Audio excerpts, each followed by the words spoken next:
ఓం నమో నారాయణాయ. వైకుంఠ ఏకాదశి రోజు ఈ ఉత్తర ద్వారం ద్వారా శ్రీ మహావిష్ణువుని దర్శించుకోవడమే మోక్షం వైపు తీసుకెళ్లే ఒక దివ్య మార్గం. అసలు వైకుంఠ ఏకాదశి ఈ రోజే ఎందుకు ఇంత మహిమాన్వితమైందో తెలుసుకోవాలంటే మనం పురాణ గాథల్లోకి వెళ్లాల్సిందే. పద్మపురాణంలో చెప్పే మొదటి కథ మనల్ని కృతయుగానికి తీసుకువెళ్తుంది. ఆ కాలంలో మురుడు అనే మహారాక్షసుడు దేవతలను ఋషులను తీవ్రంగా బాధించేవాడు. అతని అహంకారం క్రూరత్వం హద్దులు దాటిపోయాయి. చివరికి దేవతలు శ్రీ మహావిష్ణువును శరణు కోరారు. వారి ప్రార్థనలకు స్పందించిన విష్ణుమూర్తి మురాసురుడితో భయంకరమైన యుద్ధం చేశాడు. ఆ యుద్ధం చాలా కాలం సాగింది. యుద్ధ సమయంలో అలసిపోయిన విష్ణువు బద్రికాశ్రమంలోని సింహావతి అనే గుహలో విశ్రాంతి తీసుకుంటుండగా మురాసురుడు నిద్రపోతున్న విష్ణువును చంపడానికి ప్రయత్నించినప్పుడు విష్ణువు దేహం నుండి ఒక దివ్యమైన కన్య ఉద్భవించింది. విష్ణువు నుండి ఉద్భవించిన ఆ కన్య తన హుంకారంతో మురాసురుడిని భస్మం చేస్తుంది. ఆ కన్య చేసిన సాహసానికి మెచ్చిన విష్ణుమూర్తి ఆ దివ్య శక్తికి ఏకాదశి అని నామకరణం చేశాడు. అంతేకాదు ఆ పవిత్ర రోజు ధనుర్మాస శుక్లపక్ష ఏకాదశి. ఈ రోజున ఉపవాసంతో భక్తిభావంతో నన్ను ఆరాధించే భక్తులందరికీ వైకుంఠ ప్రాప్తి తప్పకుండా లభిస్తుందని శ్రీ మహావిష్ణువు వరం ప్రసాదించాడు. ఆ రోజే నేడు మనం గౌరవించే వైకుంఠ ఏకాదశి. వైకుంఠ ఏకాదశి మహిమను వివరించే బ్రహ్మాండ పురాణంలోని మరొక విశేషమైన కథ ఉంది. ఈ కథ సృష్టి ప్రారంభ దశకు చెందింది. సముద్ర మదన సమయంలో శ్రీ మహావిష్ణువు యోగ నిద్రలో ఉండగా ఆయన చెవుల మలినాల నుండి మధుకైటబులు అనే ఇద్దరు శక్తివంతమైన రాక్షసులు జన్మించారు. వారు బ్రహ్మదేవుడిని హింసించడం ప్రారంభించారు. దాంతో బ్రహ్మదేవుడు ఆదిశక్తిని ప్రార్థించగా బ్రహ్మదేవుడి ప్రార్థనతో సంతృష్టి చెందిన ఆదిశక్తి విష్ణుమూర్తిని నిద్రలేపింది. శ్రీ మహావిష్ణువు నిద్ర నుండి మేల్కొని మధుకైటబులతో సుదీర్ఘమైన యుద్ధం చేశాడు. చివరికి విష్ణుమూర్తి ఆ ఇద్దరు రాక్షసులను సంహరించాడు. కానీ మరణించే ముందు వారు తమ పాపాలను గ్రహించి వినయంతో ఒక విన్నపం చేశారు.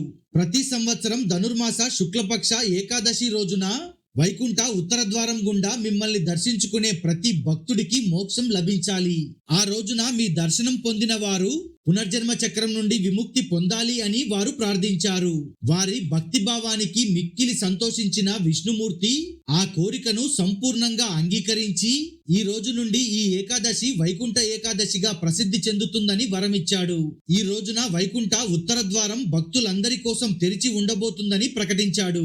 ఈ విధంగా మధుకైటబుల మారిన హృదయాలు మరియు లోక హితేచ్ఛ వలన ఈ లోకానికి వైకుంఠ ఏకాదశి అనే మహావరం లభించింది.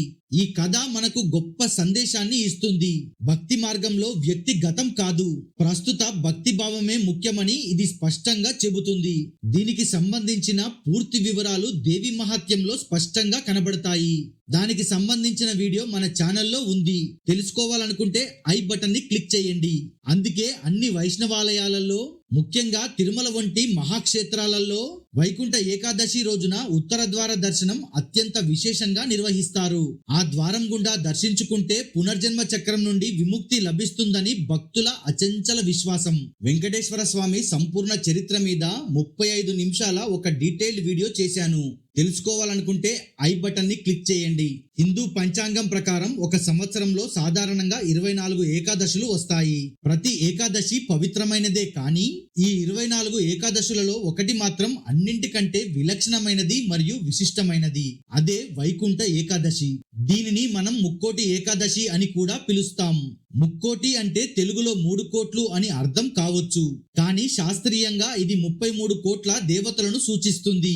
ఎందుకంటే వైకుంఠ ఏకాదశి రోజు వైకుంఠంలోని ఉత్తర ద్వారం దగ్గర ఈ 33 కోట్ల దేవతలు శ్రీ మహావిష్ణువుని సేవించడానికి వేచి ఉంటారని పురాణాలు చెబుతున్నాయి. అందుకే దీన్ని ముక్కోటి ఏకాదశి అని కూడా అంటారు. పురాణాల ప్రకారం ఈ పవిత్రమైన రోజున 33 కోట్ల దేవతలు భూమిపై ఉన్న పుణ్యక్షేత్రాలను కూడా సందర్శిస్తారని నమ్మకం. అందుకే ఈ రోజున చేసే జపం, తపం, దానం, ఉపవాసం కోటి రెట్ల ఫలితాన్ని ఇస్తాయని శాస్త్రాలు చెబుతున్నాయి. ముఖ్యమైన విషయం ఏమిటంటే వైకుంఠ ఏకాదశి రోజున వైకుంఠంలో ప్రత్యేకంగా ఉత్తర ద్వారం తెరుచుకుంటుంది. దీనిని వైకుంఠ ఉత్తర ద్వార దర్శనం అని అంటారు. ఇది ఒక సాధారణ ద్వారం కాదు. పురాణాల ప్రకారం ఈ ఉత్తర ద్వారాన్ని విజయ ద్వారంగా ప్రశంసిస్తారు. ఈ ప్రశంసకు ఒక గొప్ప కారణం ఉంది. దక్షిణాయనంలో మరణించిన వారు కూడా ఈ ఉత్తర ద్వారం ద్వారానే మోక్షాన్ని పొందుతారని నమ్మకం. దక్షిణాయనం అంటే అది మోక్షానికి ప్రతికూలమైన కాలంగా భావించబడుతుంది. సాధారణ పరిస్థితులలో ఆ సమయంలో మరణించిన వారి ఆత్మకు మోక్షం లభించడం చాలా కష్టం అని పురాణాలు చెబుతున్నాయి. కానీ వైకుంఠ ఏకాదశి ఒక్కటే ఈ నియమానికి మినహాయింపు. పురాణ నమ్మకం ప్రకారం దక్షిణాయనంలో మరణించిన వారి ఆత్మలు కూడా వైకుంఠ ఏకాదశి రోజు మాత్రం ఈ ఉత్తర ద్వారం గుండా మోక్షం పొందగలుగుతారు. ఈ రోజు మాత్రమే ఆధ్యాత్మిక నియమాలు సడలించబడతాయి. శాస్త్రాల ప్రకారం దక్షిణాయనం పితృదేవతల కాలం. ఆ సమయంలో వైకుంఠ ద్వారాలు మూసి ఉంటాయని అంటారు. కానీ దక్షిణాయనం ముగిసే సమయంలో వచ్చే ఈ వైకుంఠ ఏకాదశి నాడు మాత్రం భగవంతుడు తన ఉత్తర ద్వారాన్ని స్వయంగా తెరిచి ఉంచుతాడు. అంపశయ్యపై ఉన్న భీష్మ పితామహుడు తన ప్రాణాలను వదలడానికి ఏకంగా 58 రోజులు నిరీక్షించారు. కేవలం సూర్యుడు తన దిశను మార్చుకునే ఉత్తరాయణ పుణ్యకాలం కోసం మాత్రమే కాదు, ఆ పుణ్యకాలానికి ద్వారంగా నిలిచే వైకుంఠ ఏకాదశి కోసం. భీష్ముడంతటి జ్ఞాని సైతం దక్షిణాయనంలో ప్రాణాలు విడిస్తే లభించని ఆ మోక్షం ఈ దివ్యమైన వైకుంఠ ఏకాదశి పుణ్యగడియల్లో లభిస్తుందని నమ్మి ఆ సమయం కోసమే తన ప్రాణాలను బిగబట్టి వేచి చూశారు. అంటే ఈ ఒక్క రోజున మనం చేసే ఉత్తర ద్వార దర్శనం సాక్షాత్తు భీష్ముడు కోరుకున్నంతటి పరమ పవిత్రమైన మోక్ష ఫలాన్ని మనకు ప్రసాదిస్తుంది. మన ఛానల్లో మహాభారతం సిరీస్ స్టార్ట్ చేశాను.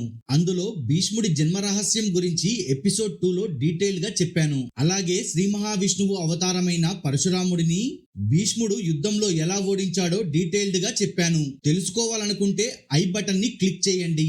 సూర్యుడు ధనురాశిలో ఉండగా వచ్చే ఈ ఏకాదశి రోజున ఈ ఉత్తర ద్వారం గుండా విష్ణువును దర్శించుకుంటే పునర్జన్మ రాదని భక్తుల ప్రగాఢ విశ్వాసం.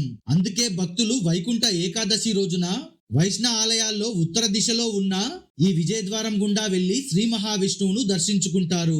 ఇలా చేస్తే 23 ఏకాదశుల పుణ్యం ఒక్క రోజులోనే లభిస్తుందని పురాణ వచనం. ఈ రోజు మనం చేసే ఉపవాసం, నామస్మరణ మరియు ఉత్తర ద్వార దర్శనం వల్ల కలిగే పుణ్యం మనం మన పూర్వీకులకు అంకితం చేస్తే వారు ఒకవేళ కష్టాల్లో ఉన్నా వారికి వైకుంఠ ప్రాప్తి కలుగుతుందని పురాణ నమ్మకం. ఈ విధంగా మన ఆధ్యాత్మిక సాధన మన మొత్తం కుటుంబ వృక్షానికి ఒక రక్షణ కవచంగా పనిచేస్తుంది. చివరిగా మనం చేసే ఈ పుణ్యకార్యం మన పితృదేవతలకు మనమిచ్చే గొప్ప గౌరవం మరియు వారిపై చూపే కృతజ్ఞత. భగవంతుని కృప మనందరిపై ఎల్లప్పుడూ నిలిచి ఉండాలని మనస్ఫూర్తిగా కోరుకుందాం. ఓం నమో నారాయణాయ. గోవిందా గోవిందా. ఈ వీడియో మీద మీ ఒపీనియన్ ని కమెంట్ లో చెప్పండి. ఈ వీడియో నచ్చితే లైక్ బటన్ మీద క్లిక్ చేయండి. ఈ వీడియో 10 మందికి చేరాలంటే హైప్ బటన్ మీద క్లిక్ చేసి మీ ఫ్రెండ్స్ కి షేర్ చేయండి. ఇలాంటి కంటెంట్ మన ఛానల్లో చాలా ఉన్నాయి. ఒక్కసారి ఛానల్ విజిట్ చేసి చెక్ చేయండి. కంటెంట్ నచ్చితే మన ఛానల్ ని సబ్స్క్రైబ్ చేసుకోండి. నేను వీడియో అప్లోడ్ చేసిన వెంటనే మీ వరకు చేరుకోవాలంటే బెల్ ఐకాన్ ని ఆన్ లో ఉంచండి. చివరి వరకు చూసినందుకు ధన్యవాదాలు.